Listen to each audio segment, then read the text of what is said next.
ইসলামী ও সমমনা দলগুলো অভিন্ন উদ্দেশ্যে এক হওয়ার উদ্যোগ নিয়েছে। বৃহত্তর জোট গঠন করে দেশের রাজনীতিতে শক্ত অবস্থান গড়তে চায় তারা। মতভেদ কাটিয়ে নিজেদের মধ্যে সুসম্পর্ক গড়ে তুলতে এরই মধ্যে হয়েছে বৈঠক। জোট গঠন নিয়ে ইতিবাচক আলোচনা চলছে বলে জানিয়েছেন দলগুলোর নেতারা।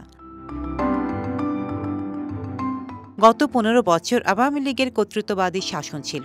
সে সময় ইসলামী রাজনৈতিক দলের নেতাকর্মীরা নিপীড়নের শিকার হয়েছেন। তাই ইসলামী দলগুলোকে একত্রিত করার তাগিদ অনুভব করেছেন শীর্ষস্থানীয় নেতারা।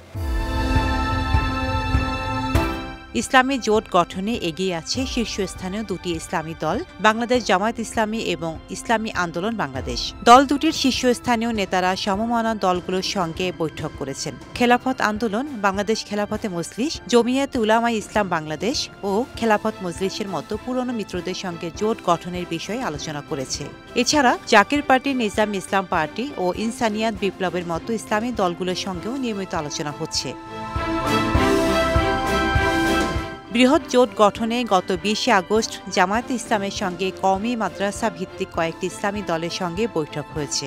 দলটির শীর্ষস্থানীয় নেতাদের কয়েকজনের সঙ্গে কথা বলে জানা গেছে, মূলধারার ৭টি ইসলামী দলের নেতাদের সঙ্গে দীর্ঘ আলোচনা হয়েছে। এর পাশাপাশি কয়েকটি অনিবন্ধিত ইসলামী দল এবং গত ১৫ বছর শেখ হাসিনার শাসন আমলে নির্যাতনের শিকার আলেম ওলামাদের সঙ্গে যৌথ মতবিনিময় করেছেন জামাতের আমির ডাক্তার শফিকুর রহমান। বৈঠক শেষে জামায়াতের প্রেস বিজ্ঞপ্তিতে বলা হয়, ইসলামী দল ও সংগঠনগুলোর মধ্যে জাতীয় ঐক্য ও সংহতি নিয়ে আলোচনা হয়েছে। ইসলাম কায়েমের জন্য ছোটখাটো মতভেদ ভুলে ভ্রাতৃত্ববোধ, ভালোবাসা, সম্মান ও সম্মানের মাধ্যমে ঐক্য গড়ে তুলতে হবে। ডেস্ক রিপোর্ট, সাম্প্রতিক দেশকাল।